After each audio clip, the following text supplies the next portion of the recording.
నీ సొంపు నీదే, ఓలమాట ఇనవు కదా. ఆ డొక్కు బండి మీద టుక్ టుక్ అనుకుంటూ పోయేద్దాం, సరేనా? సరే కానీ పెద్ద దుకాణంలోకి పోయి మీ అక్కకో చీర, 2 జాక్ పీసులు, మీ బావకో పైంట్ బట్ట, అంగి బట్ట, ఒక తువ్వాల తీసుకొనిరా.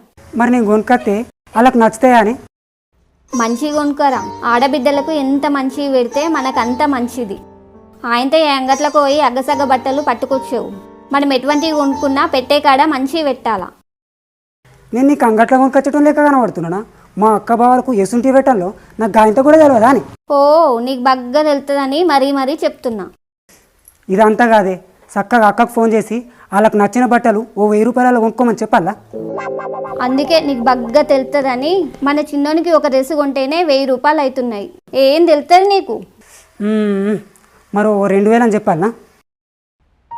ఏం చెప్పకు. మన ఐసెట్ ఏందో మీ అక్కలకి తెలియంది కాదు. వాళ్ళు నీయసంటోళ్ళు కూడా కాదు.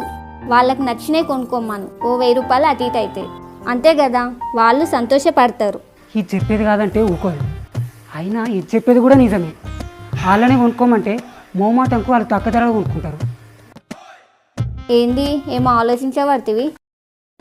నువ్వు చెప్పినాక ఇంకేం ఆలోచించుడు ఉంటుంది? నువ్వేం చెప్తే అదే రైటు. చిన్నగున్నా నువ్వు నాకు శివగామి లెక్క.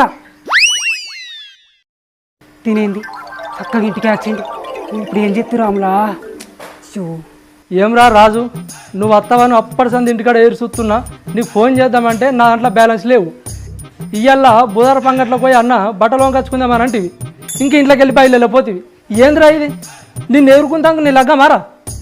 ఇక నా లగ్గమే. బావో, ఇప్పుడు నేను తినేది ఉన్నది. నేను రాను, నువ్వు పోయే. చెయ్యి, నీతను పెట్టుకుంటే ఎప్పుడు ఇంతేరా. నేను పోతున్నా పో. నువ్వు బగ్గా తినిగా.